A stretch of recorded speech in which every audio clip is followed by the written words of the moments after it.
Good morning, everyone, and welcome into another episode of the Found Generation podcast, a podcast for young people. Joining me today for the third time from Portland, Oregon, is Matt Woodworth. Matt, you've appeared on the show around this time in both 2022 and 2021, and I can honestly say that they've been some of my favorite conversations on the show, and the fans also agree with you. Your episodes are some of the most listened to and watched episodes that I've put out in the 2.5-year history of this show. So thank you for being here. I always treasure the opportunity to speak with you. We've got a fun little episode planned for you today, a different one than conversations we've had in the past. So I'm looking forward to having that with you. But before we get to that, how are you? How's life? Are you happy, physically healthy, mentally healthy? Give me the tea. Oh, it's great. And I'm very glad to be back. I love getting to spend time chatting with you. Every single time, these 3 times I've thought about it like a week ahead. I'm like, it'd be nice to catch up with Troy again. And then without any doubt, you text me or something. So I don't know what that tells me, but it's awesome. I'm doing well. Portland's great. Living here for almost a year now, and physically, emotional, everything's good. So finding the balance and living through it. Where are you at with the wanderlust? We've spoken about this a lot on the show in the past. Enjoying where we are now, but thinking about different places and other things that we want to do. Are you content being in Oregon still? You've been there for a few years, or do you want to be somewhere else? I will say regionally wise, I love the PNW. It does remind me a lot about back home in the Northeast. I always have the wanderlust desire to go somewhere else. However, I have decided to put my career first and get settled. And then in a couple years, when I have my full-time license and professional everything done, I'll use my summers, head out, explore the world. But yeah, so right now I am content. I get it, and just settling down and getting a good foundation.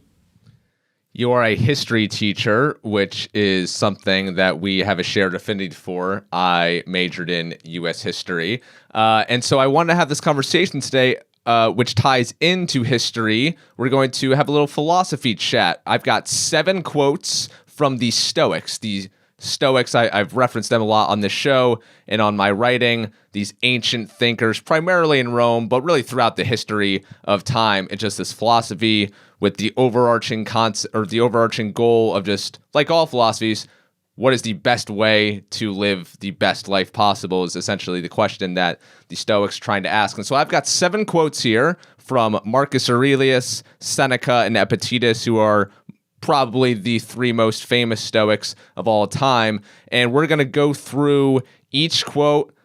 I'm going to read it to you. You're going to give me your immediate thoughts.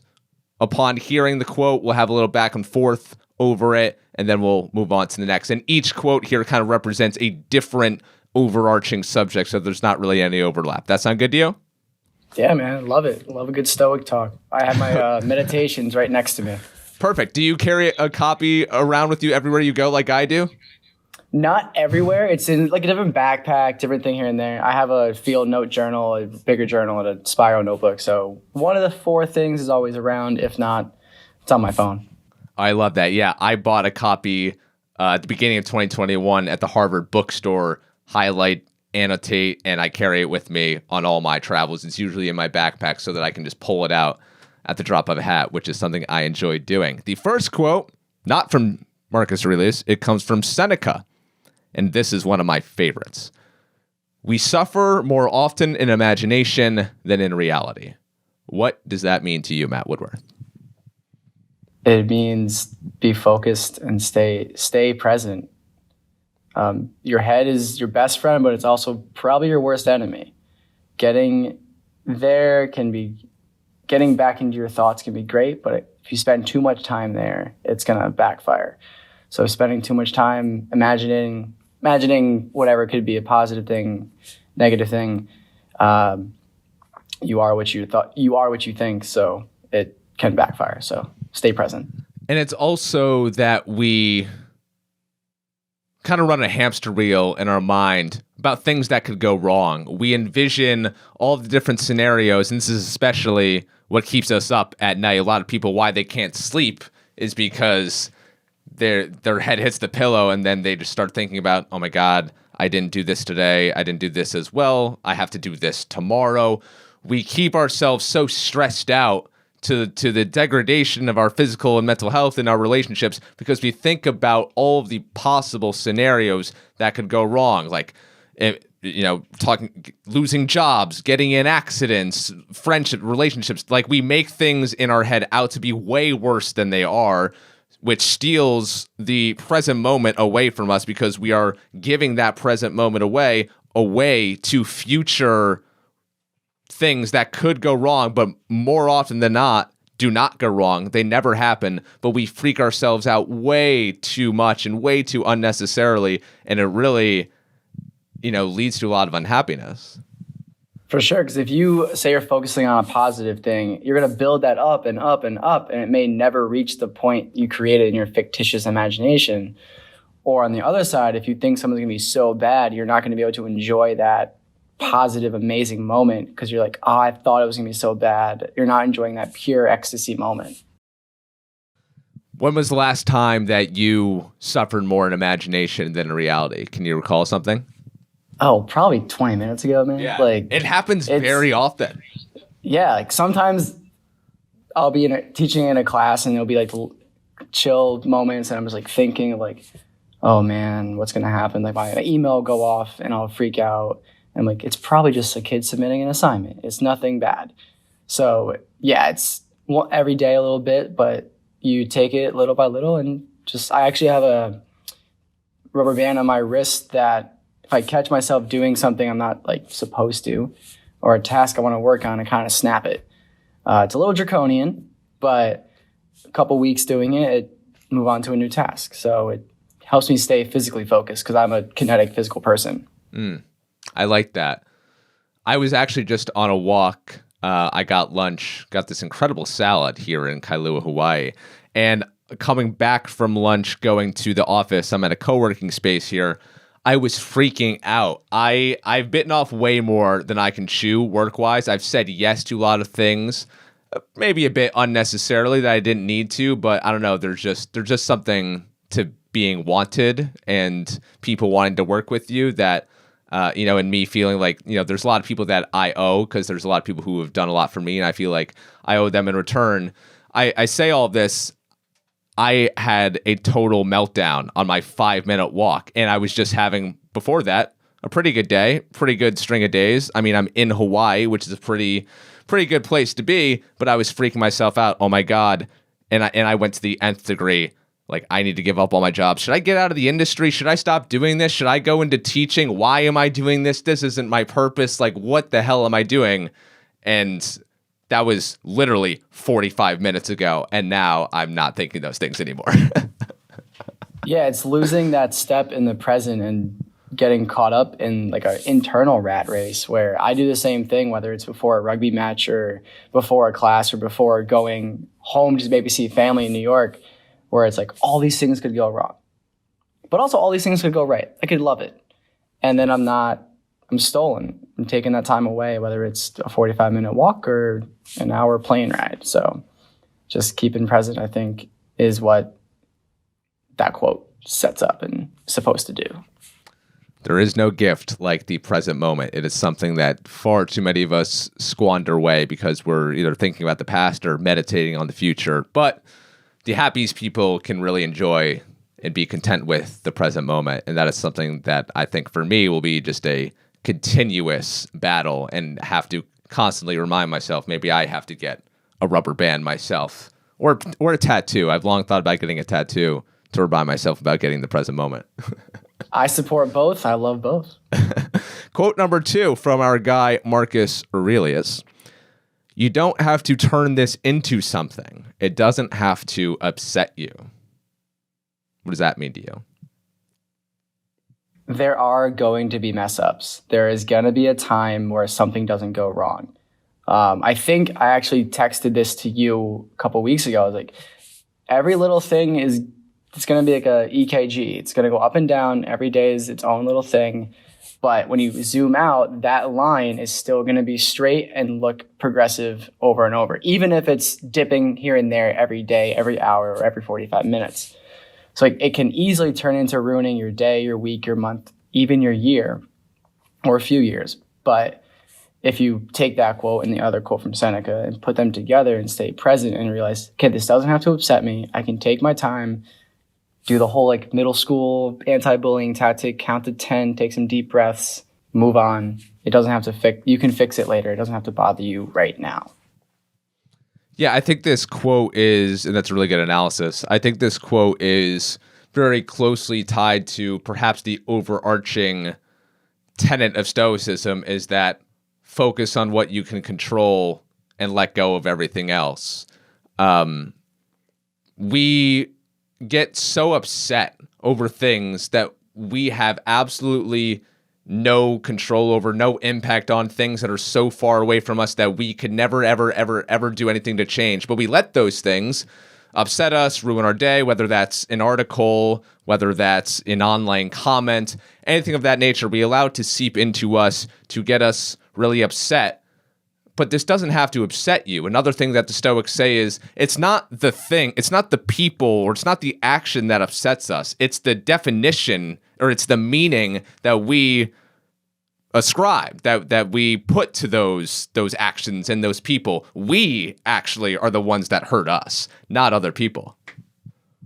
Yeah, your mind is taking in everything. You are, in a way, cognitively adding your connotation to it, where it doesn't have to be what it seems in your head. Just take a minute, relax, and don't make it a big deal sort of thing. Like, I'll be frustrated trying to untangle my headphones and get upset, say some words I shouldn't say out loud, places and whatnot, but that doesn't have to ruin it. I can take a second, figure it out, or just put them down and go back later. I'd love to get your thoughts on this. I, as a history guy, both me and you are therefore a politics guy as well. You tend to be really up to date on current events or politics or government or economy, legal system, all of those things. Usually lends itself to reading the paper, reading the headlines, Apple News, however you consume your news. I used to really be into that. I took a lot of pride in knowing what was going on. However, over the past year and change, I've really completely absolved myself from knowing the goings on. Honestly, like, we're speaking on Monday, and my mom told me yesterday, and I found this out for the first time, that Donald Trump is probably going to get arrested tomorrow, finally, or something is going to happen with him. I had no idea. I've paid no attention. Why? Because it really doesn't affect my life. Like, what happens with Donald Trump or Marjorie Taylor Greene or insert figure, what happens and what happens on Capitol Hill, it really doesn't affect me. Is that privileged of me to say? In a way, yes, because, I am in a position where, and I've gotten myself into a position, and I come from a place where I didn't have much hardship. So for that, which I'm very fortunate, where I don't really need to know what's going on in the government because it doesn't affect me. How do you view that? Am I ignorant? Am I right for not letting things that are not in my orbit enter them at all? What do you think? For you, I think it's not ignorance. It's you've gone through the, I don't want to say gauntlet, but you've gone through it, reading all the papers and news articles and everything. And you know that can be something that bothers me or ruins something, or my mind is offset. So I think taking a step back is always good. I too, when I started teaching more and going to school the last 2 years, realized, am I passionate about all these things going on? Oh, of course. But spending my time on Twitter or insert social media here about all these issues isn't going to change anything directly right now. Will I spend the time volunteering and doing all these things, having conversations with friends or peers or complete strangers? Yes. But I don't think it's ignorant to know that I don't need to do this all the time. And you're right, it is an element of privilege, but it's also, I think, leads to it's gotten kind of crazy. So I think there used to be a decorum where I could sit and talk and figure all this stuff out, but now it's kind of just that scene in Buddy the Elf where he's just chucking snowballs back and forth is what I feel it's like. So it's chaotic. It's kind of like circus et panem. So it's give them bread and give them circuses and they all be quiet. but I still keep an arm's length at it and read it and watch it. I'll watch Bill Maher once a week and talk with my uncle. I'll watch the new Jon Stewart show or stuff like that to stay in touch, just so I know it, because sometimes for me it will pop up in school, like you were alluding to. But during I'm teaching Middle Ages history, it doesn't pop up. But I taught a lesson on the Magna Carta, so I mentioned things like U.S. politics and stuff like that. So I keep an arm's length at it because it may pop up. But I think, to go into the quote we just looked at, it is something that can make a big deal and get me fired up, that I know I'm not going to productively have that conversation riled up. It's a conversation to have down the road, write it down, journal about it, and know that, hey, if it pops up, here's what we can talk about. Kind of like Napoleon, where he wouldn't record things for 2 weeks. He would receive it, look at it, read it, and reply back later on. It usually was done by the time he replied. Right. How important is it for everyday citizens to know what's going on in the world?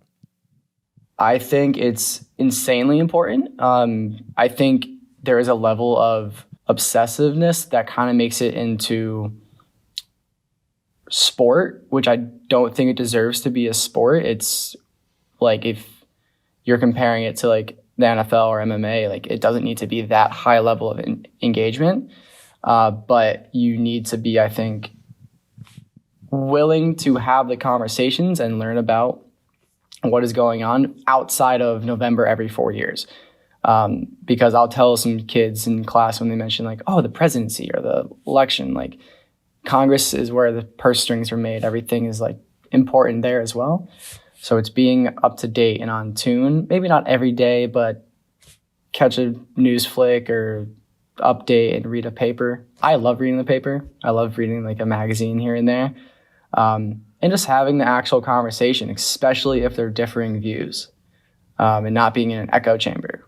So I think it's super important to have that. Maybe not daily level, but definitely a bi-weekly level, I guess. But that might be high because the field I'm in. You don't have to turn this into something. It doesn't have to upset you, was the quote from Marcus Aurelius. It's something that I like a lot. I try to remind myself that this little thing here, this doesn't have to upset you. You are the one that is upsetting yourself. This in its nature is not a good or bad thing.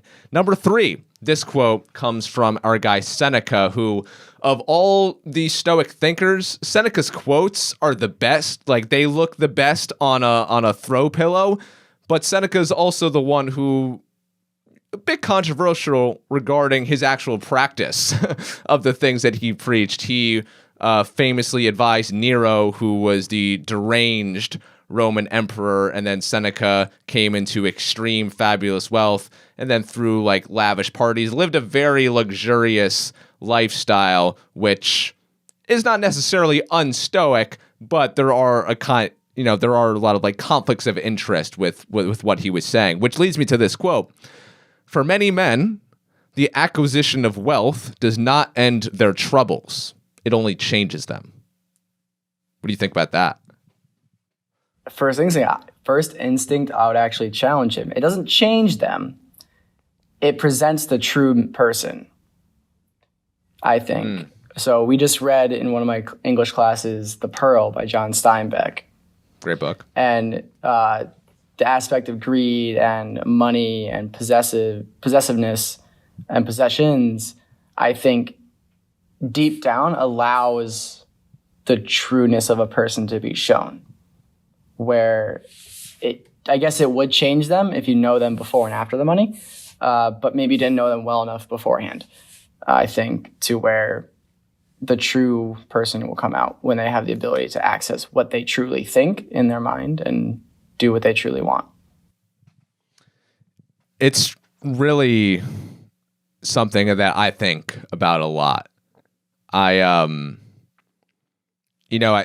first couple years in the adult world, I was making $40,000, if that. Like, that was on a good year. And I was spending so much time reading the likes of Seneca and Thoreau and all the great thinkers, because I knew one day that I was going to be successful, whether that was in terms of status or money or prestige or whatever. I knew that one day I was going to be really good at something and be compensated for it. And I wanted to prepare myself so that I didn't fall into the pitfalls that so many people do, whether that's Hollywood people, whether that's athletes, that when they're really young and they get into a lot of money and they don't know how to handle it and they end up going often down a tragic path. I didn't want to be like that. And so I spent a lot of years preparing myself for that. It's really easy to not be like that when you don't have a lot of money. When you do get a lot of money and you finally have to put those lessons into practice, it is so much harder. I'm not going to say how much I'm making now, but it's substantially more than what I was making at ESPN. And it's similar to the plight I've struggled with the past few years when it comes to remote work. When you're given every option in the world to work and to live, how do you choose where to live? Conversely, on the financial side of things, when money is not so much a limiting factor for you anymore, when you can, again, I've also designed my life in a way that, like, I have no desire for designer clothes. I have no desire for fancy cars, whatnot. Like, my indulgences are pretty much just buying, middle seat plane tickets to exotic parts of the world. But still, like, it's not a limiting factor. I can pretty much do all the things that I want to do. And so that has caused a lot of internal struggle with me for the past few years. And it goes back to that age-old question, does money buy happiness? My answer to that question so far is absolutely not. And honestly, the old adage, mo money, mo problems, I think rings very true as well. Because now I'm thinking, like, I have resources. Where should I be spending it? Should I be investing it? Should I be donating it? Buying things for other people, which is something I enjoy doing. Like, now that I have more options, I now stress myself out, suffering more in imagination than in reality about what's the best thing I should do with this money. So it's really interesting because the acquisition of wealth has changed me. Yeah, and I think you're kind of at the point where you've gotten through that first, few years of getting into the adult world and having money, where I'm just starting it. And I'm kind of like, okay, it's been 2 years of grad school and stipends and all that. Now I'm entering into full time. So I'm trying to set the foundation. And that's kind of why I took a step back from wanting to go down to California, wanting to go to like different places I've been to, or like coming out to see people in Hawaii I know, or God willing, go back to Europe. It's kind of just like that cognitive step of take a step, don't let it bother you, don't get bothered by it, and set the foundation so you can go and have a good time down the road for a longer period of time. So I think having that forethought has changed me, but allowed me to like ground myself more than just being like willy-nilly, like not throwing money at things to make myself feel a little better, because I know down the road it will make me feel better to do something I'm truly passionate about for an extended period of time. Do you think people say it's tacky to talk about money and investments or just like amongst friends, like in how much you're making or how you're spending money? Like, do you think that's appropriate to talk about? I've gone back and forth on this. I've used this analogy a lot the last couple years, and I think I was listening to you and Kelsey the other day talk about cutting friends off or whatnot, and the Meet the Fockers scene of the circle, and if you're in it, you're in it, and if you're out, you're out, where I will 100% sit down with certain friends and discuss, like, you make the X amount, I make X amount. How can you help me? Whereas I know there's something I can help you with too. So having that one-on-one time or a small group and discussing things, I'm all for having a conversation, whether it's about money with close friends or really tight individuals, or like the politics we talked about, or even more like mental check-ins, how they're doing. So in a close-knit setting, I'm for it. I always think that's a good idea, because when you don't talk, that is when you get caught in your own conversations internally and you stress out about it. So it's like, I need to pay all these 4 bills, but I don't know if I can. Whereas you just have a conversation with someone, you may think through it yourself, or they can be like, you're fine. Like, they could be way worse. Don't make it a big thing. You'll figure it out and have the conversation with a close, respected friend that you know it's going to be productive, and not someone like, oh, you make that much money? I make this much money, sort of thing. Yeah, exactly. No, that's a really good way to think about it, keeping it to like an inner circle. There's a lot of things, a lot of subjects that are considered taboo. People think it's weird to talk about money. People think it's weird to talk about sex. But honestly, I think, keep it to your inner circle. You should talk about those things. Do you know that all of this whole thing that we're doing right now is driven by money and sex? Like, we're here because of those things. So why can't we talk about it? I would really like for, what is the thing the kids on TikTok say, like, oh, normalize doing X, Y, and Z. I think we should normalize talking about personal finance with our friends and sex with our friends as well. Yeah, I think when you make something taboo, people are afraid to talk about it or even broach the subject of like, hey, I need help in this topic, whether it's money or sex or relationships, or like, I don't know how to tell my boss, like, I can't do this job anymore. Like, I need help. So I think that normalization of things has been helpful. I think it needs to continue, especially in those two areas, because things are changing financially, which makes it really tough for us as our generation to have parents that were like, well, I put myself through college and worked and did all this, where it's like, you were able to. The rules of the game allowed it. Same thing with everything in the reproductive rights going on. Things have changed where it's a lot different than when parents of ours grew up, or even for some grandparents, or it will be different when we have kids, or so opening that up, breaking the ice, and moving forward, I think conversations need to be had about everything. Like, my sister and I had conversations on Christmas that we'd never had, and we were both 26 and 29. We should have had these conversations 3-4 years ago, but we're just having them now. Do you think money buys happiness? First thought, no. It creates more problems, I think. Can you be happy doing things with more money? Perhaps. But when you boil the activity you did down maybe at $100,000 versus 1,000, if you're spending it with people you love and cherish your time with, doesn't matter if I'm going out getting a $2 bottle of wine at Trader Joe's and sitting in a park in Portland watching a sunset with this person, or if I'm flying to Italy, going to a vineyard in Florence, I'm with the same person. I'm having the same quality time.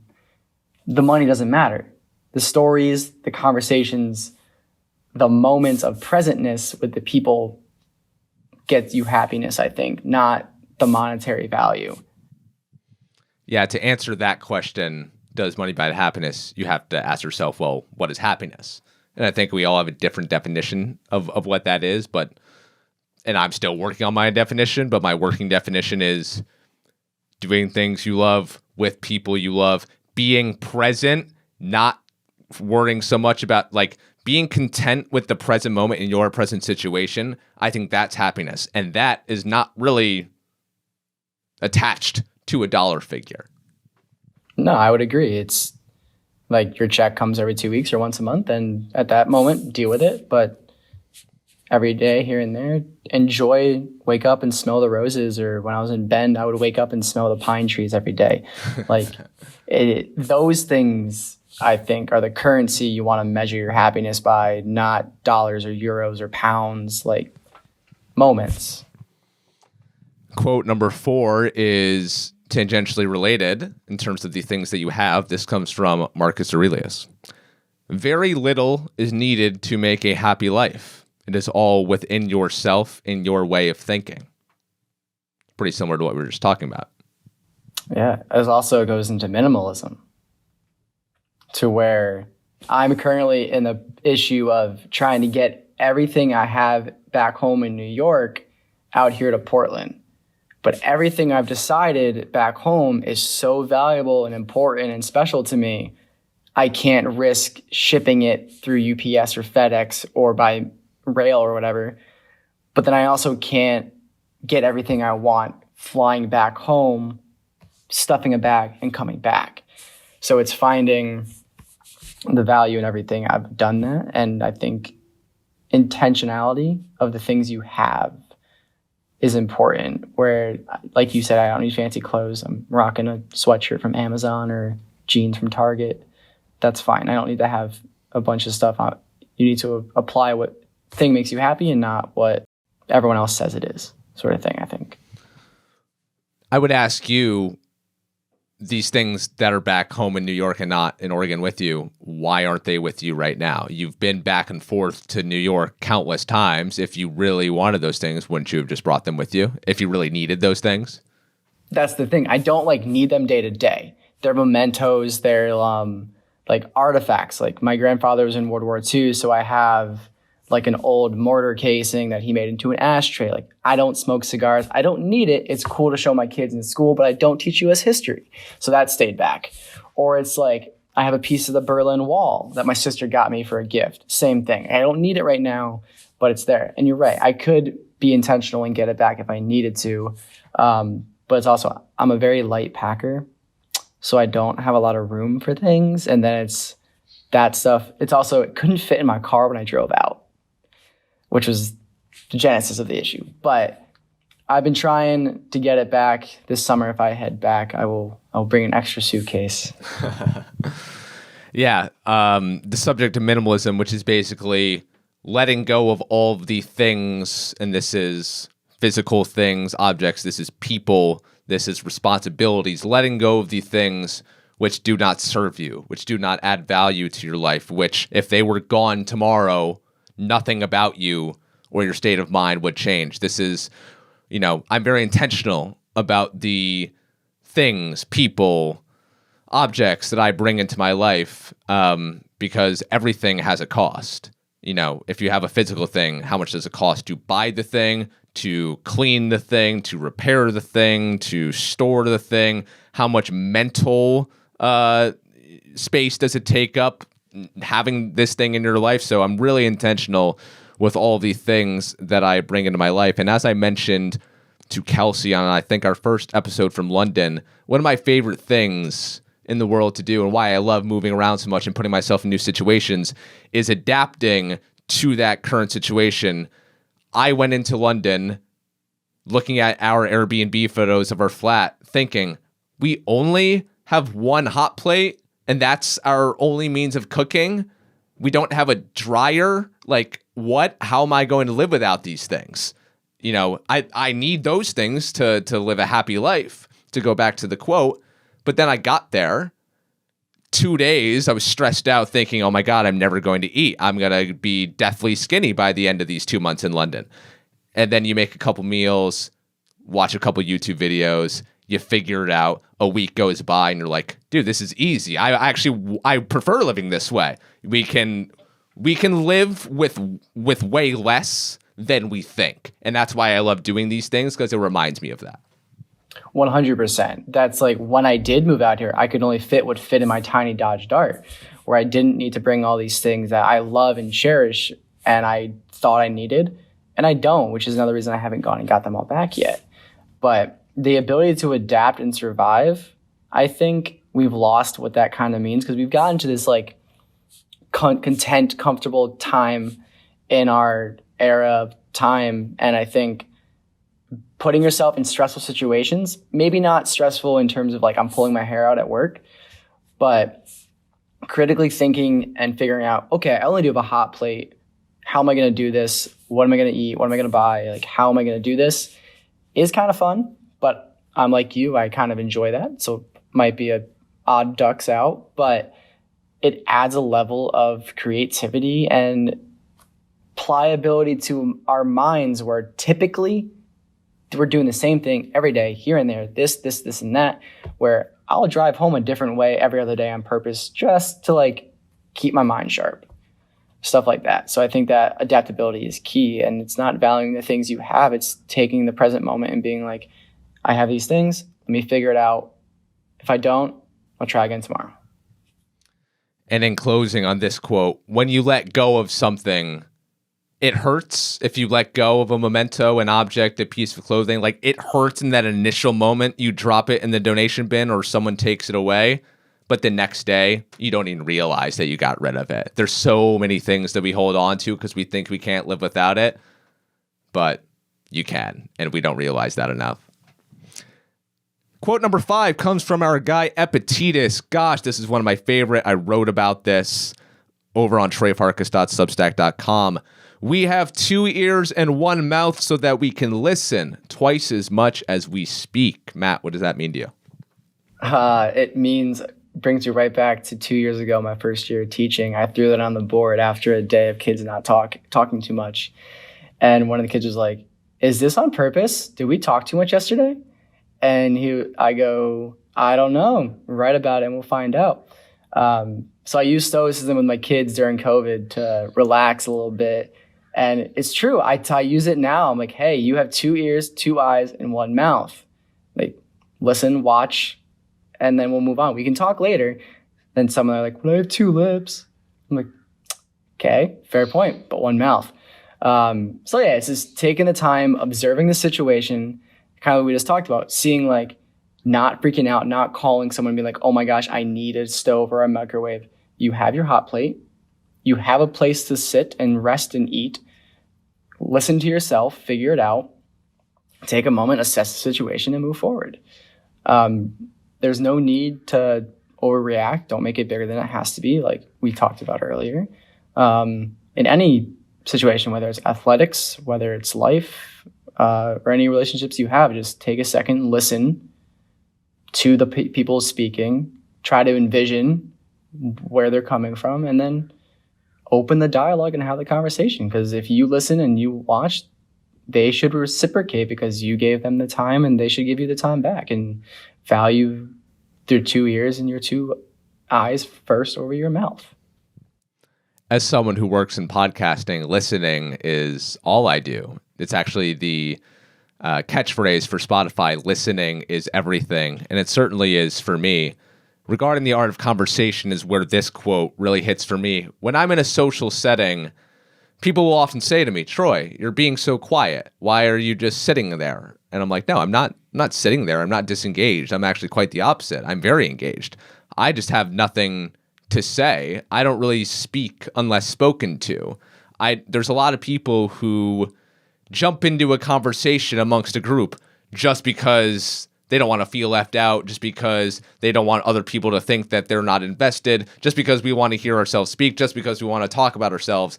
My approach to it, largely shaped by this quote, is I'm enjoying listening. I enjoy learning about other people's experiences. My favorite thing in the world, and I think this would be one of yours as well, is just to go to a coffee shop with a friend one-on-one and just listen. That's why I love doing this podcast. This podcast is essentially just me going to a coffee shop with a friend, virtually or in person. I love listening to people. Everyone has a story. We've all been through so much. We're all battling things. We're all, we've got work challenges and relationship challenges. Life is just such a grind to get through every day, and it's so different for each person. Everyone experiences it differently.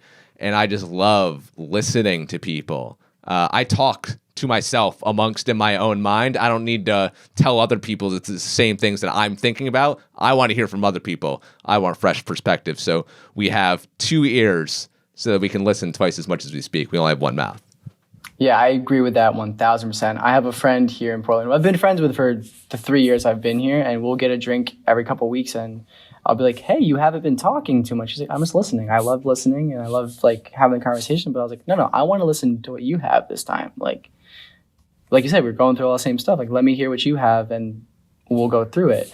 And it's just a fun way to take a moment, collect ourselves, and go through things and share experiences with one another and talk. I don't think we do that enough anymore at all. We just are 100% 100 miles an hour at all costs, and we don't take time to slow down, listen, and chat, especially over coffee. Why is that? I think, not to sound super old, but I know we're not, it's the damn phones, man. I remember, even last year, I'd wake up and be like, oh my gosh, no one texted me. I want to talk to someone right now. It's like, good. Today, I'm like, good, no one texted me. I can take a moment, journal, read, and I don't have to jump into a conversation. So I think it's that perpetualness of being connected. We are just so accustomed to it now. It's been, for some kids, their entire lives. Where they don't have screenless Saturdays for Troy. They just are perpetually on them, and they're used to getting responses right away. And they don't, like if I told them, hey, wait 2 weeks, send a letter to me, I'll wait 2 weeks, send one to you, and then we'll figure it out. Like if I said that to someone, they'd be like, 2 weeks? That's like 1,000 text messages. So it's that interconnectedness, I think, which then domino theoried into lack of conversation skills, lack of listening, shyness of listening, and shyness of making eye contact. Like the past year, I've been really cognizant of maintaining and making eye contact with people, whether it's like their nose, eyebrows, or their actual like eyes.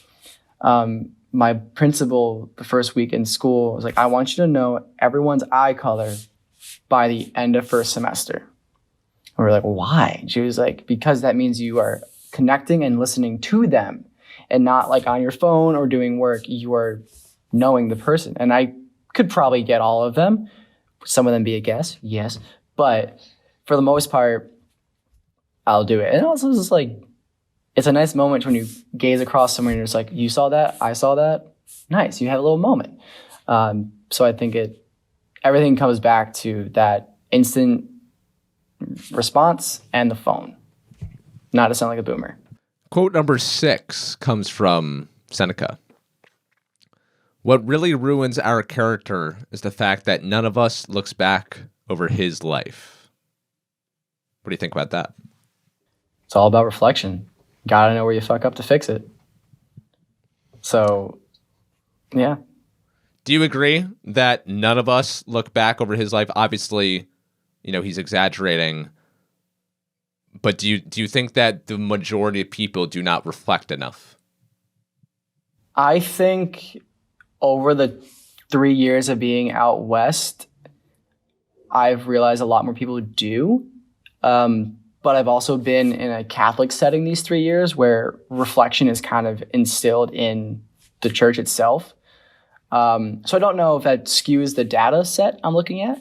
And then also, if I go back one deviation to back home, a lot of my friends share the same inkling of me of reflecting, where I don't know if it's just my exposure to everything. But I think during COVID, it had a resurgence or reinvigoration of reflection because we had to. There was nothing else we could do. So I think it's a good step forward. I think we need to do more of it and more intentional reflecting, not just like a diary of what I did. It's really like, oh, okay, I did say something to this one person that maybe I shouldn't have. Maybe I should go talk to them, or acknowledging where you messed up. Like, you don't want someone to pack it under the bus because then it may pop up later on as a volcano you thought you were good for, and then you realized you didn't reflect hard enough or true enough to adjust and mend what happened. It's key. It's key for me. I reflect maybe too much, and that's what I want to ask you. Is there a thing as too much reflection? 100%. As someone who always overthinks things and is very pensive, and will probably like write something and be like, that sounded stupid, let me rewrite it. I'm like, no, it's my journal. No one's going to read this. I'm not Marcus Aurelius. So it can become an echo chamber of self-doubt, or sometimes too much self-reassurance, where you need to knock yourself down a peg and like be able to grow and have that balance of, okay, let me reflect, let me go and do this, and then see where it goes. So I think, yeah, there can be a limit to it that backfires. But sometimes I think you don't realize that until it's kind of too late. So be cognizant of what you're doing, I think. I think I'm so reflective that it does take me out of the present moment sometimes, which, tying this all together, leads me to suffer more in imagination than reality. Leads to things upsetting me, which shouldn't. I think there is a world in which you can reflect too much. I do need to figure out how to tamp down on that and just be, rather than focus on being so productive and working things out in my mind. All right, last one. I know we're short on time. The final one comes from, as it should, Marcus Aurelius.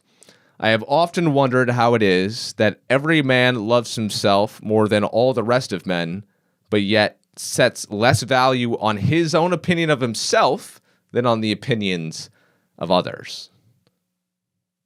What do you think? You gotta love yourself to love other people. And you can't let others affect how you think of yourself. Yeah. Because, yeah, people are gonna say mean things because they're maybe saying them not in a conversation where you can't be like, hey, let's talk about what you said. They may just be saying it for us in a text. There's no context. In a comment on Twitter, it's Twitter. So I think, yeah, we can't value too much what other people say to us without reflecting on it and being like, why did they say that? Because there's another, I'm not going to remember it per se, but I think it might have been Seneca, where he was like, oh, they listed my faults, but he missed all the other ones. Something like that, to where, yeah, they may hit one thing, but if you have that foundation and self-reassurance that don't let it ruin your day, don't let it be a big deal.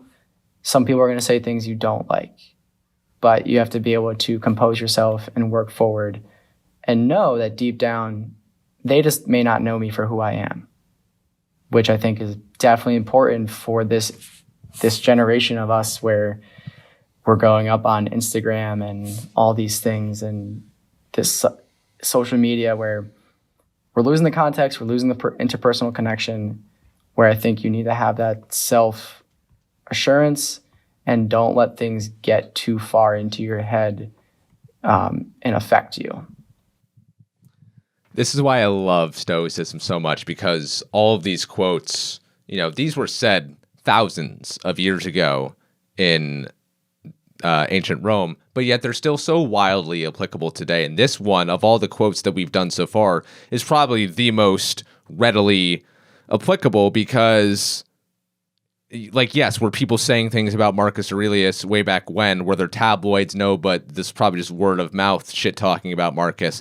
Today, now there's 24/7, as you said, Twitter, Instagram, TikTok. It's everywhere. And you probably don't deal with this. I don't know how many people are in your Twitter DMs about your history teaching, but for me, I get people in my DMs based on content I put out, or more likely my opinions about mixed martial arts, which is the sport in which I work. And then that's just me. I'm a nobody in the space. I work with people who are big celebrities, and like their mentions are just filled with all sorts of vitriol.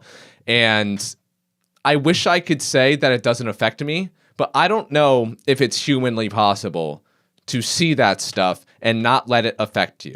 You can convince yourself as much as you want that I don't care what others think about me. I know who I am. I love myself. These people's opinions of me, what they say to me, have no effect on my own perception of me. But they do. Words hurt. No matter who they come from, words hurt. Do you think there's a way to totally be immune to that? No, and even if you train yourself to be like the epitome of a Stoic, you're innately gonna react. Like, we'll be in a meeting and someone will say something of like, objectively, like, okay, I did that one thing, and my face will be like, oh no, like I did do that, and like it may not affect me in my mind and like emotionally, but instinctually my face goes, ah. So I still do it, and it's knowing that, yeah, they will hurt. I think I don't want to be immune to it because it reminds you that you are human. You do mess up. You just got to learn from it and work from it. And I believe this may be folklore, but Aurelius would have someone walk around with him and tell him, hey, yeah, you're emperor of Rome. You control this army, but you're still just a dude in a toga. Like, check yourself, move forward, and we'll move on.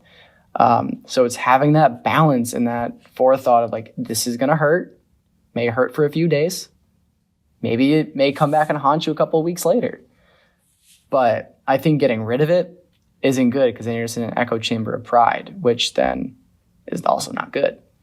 So it's being exposed and having everything in your ecosystem of life balanced into a homeostasis of good, bad, positive, negative, and then it's your job to relax, think through it, and move along. How do you think the great Roman emperor himself, Marcus Aurelius, would have fared in today's social media-driven climate? I think he would have been an Aaron Rodgers type. I think he would have gone to a dark room in the great state of Oregon. But I mean, hey, and I'll say this as a lover of history and a teacher of it, it repeats itself. These things, these motifs, these topics, they come back. Aurelius had a plague. We had a pandemic. These things go on. He had wars. Ukraine's at a war right now. These things happen and we don't effectively learn from them to avoid them. World War I, secret alliances, didn't have a conversation. Look what happened. Archduke Franz Ferdinand. All right, so we may think it's in the past, 2,000 years ago with Rome, but this could just as well be a random guy out in battle, writing his diary out in Ukraine. And 2,000 years from now, they're reading his or hers. Like, it still happens. So I think it's just, he would have been okay, but maybe an ayahuasca trip, who knows? It's funny, the validation is a word I think about a lot. You know, I would like to think that I just post and ghost something on Instagram or Twitter, where I just post it and then put the phone away and then go out into the world and enjoy my day. But there's just something about it, you know, it's that dopamine hit. A like, there's another like, there's a retweet, there's a message, there's a share. You look at those things, you evaluate those things, and I wish that I didn't so easily fall victim to wanting that validation, that approval from people. Hey, we like your stuff or whatever. We approve of you, because at the end of the day, it's what this all goes back to evolutionarily. We want to be a part of the tribe. We don't want to be left for dead to be eaten by the wild boars. And it's just funny, again, history repeating itself. That is this in the modern form. I wish I could say I didn't care about the opinions of others. And I don't think I do in comparison to a lot of other people, but I still do. I think we all do. And I don't think you can escape from that. It's human. We won't. And to try to do that is to try to be unhuman, and there's no need for that. Like, we all do the same stuff. We're all going through the same stuff. And you may not know. That person may say that on a very bad day for them and a very good day for you. And the roles could be reversed a block down the street. But I think, or scroll through the text, maybe not block down the street. We don't really talk to people in public anymore. So I think, yeah, you got to be human and understand it and just move forward and control your environment with what you can control and not what you can't. Great final words, Matt W. Thank you for joining me. Mahalo. Thank you for watching, listening, everyone, for watching on YouTube. Shout out to the Spotify audience as well. Subscribe to the Found Generation podcast, to troyfarkas.substack.com. Matt will have you on again very soon. Best of luck in Portland. Best of luck with the rest of the school year. Go hike some mountains, drink some coffee, listen more than you speak, and I hope you have a great rest of the week. Thanks for chatting. You as well, Troy. Thank you. As always, I will love to be back. So thank you. Enjoy, and enjoy Hawaii.